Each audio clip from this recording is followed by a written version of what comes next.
জীবনে ভালো চাইলে 5টি কথা মেনে চলুন। নাম্বার 1, কথা কম বলবেন। নাম্বার 2, কানে কম শুনবেন। নাম্বার 3, রাগ কম দেখাবেন। নাম্বার 4, মানুষকে আপন কম ভাববেন। নাম্বার 5, যত বোকা মানুষ হবেন তত সুখে থাকবেন।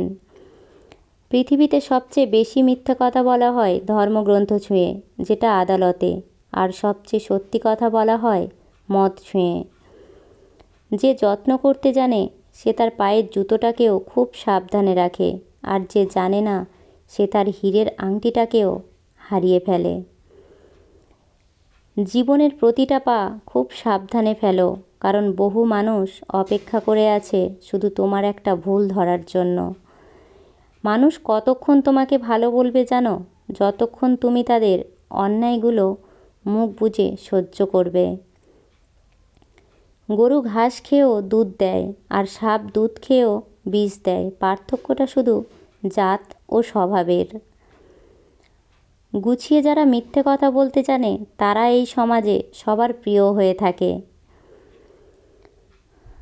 একটা খালি পকেট আর একটা ভাঙা হৃদয় তোমাকে যা শিক্ষা দেবে, পৃথিবীর কোথাও তুমি সেই শিক্ষা খুঁজে পাবে না।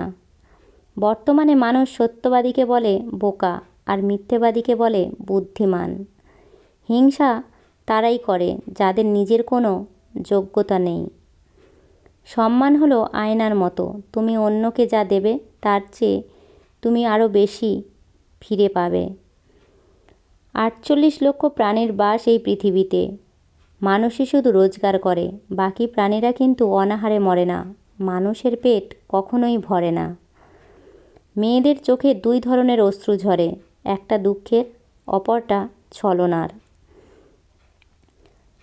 আমার যদি কোনো ভুল হয় তবে সেটা অন্যের কাছে না জানিয়ে আমাকেই বলো, কারণ সেটা ঠিক করতে আমিই পারবো, অন্য কেউ নয়।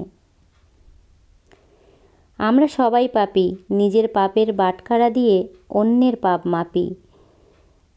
রাস্তার ঘেউ ঘেউ করা সব কুকুরগুলোকে যদি তুমি ঢিল মারতে চাও তাহলে তুমি নিজের গন্তব্যে পৌঁছাতে পারবে না। কিছু কিছু পুরুষ শাশুড়িকে নিজের মায়ের মতো দেখে, আবার অনেক মহিলা আছে যারা শাশুড়িকে বোঝা মনে করে। জীবনে সেই মানুষটার সাথেই কাটানো উচিত যার চেহারার থেকেও মনটা অনেক সুন্দর। কারোর ক্ষতি করার আগে মনে রেখো, তার কান্নার প্রতিটা ফোঁটার হিসাব সৃষ্টিকর্তা একদিন তোমার থেকে নেবে।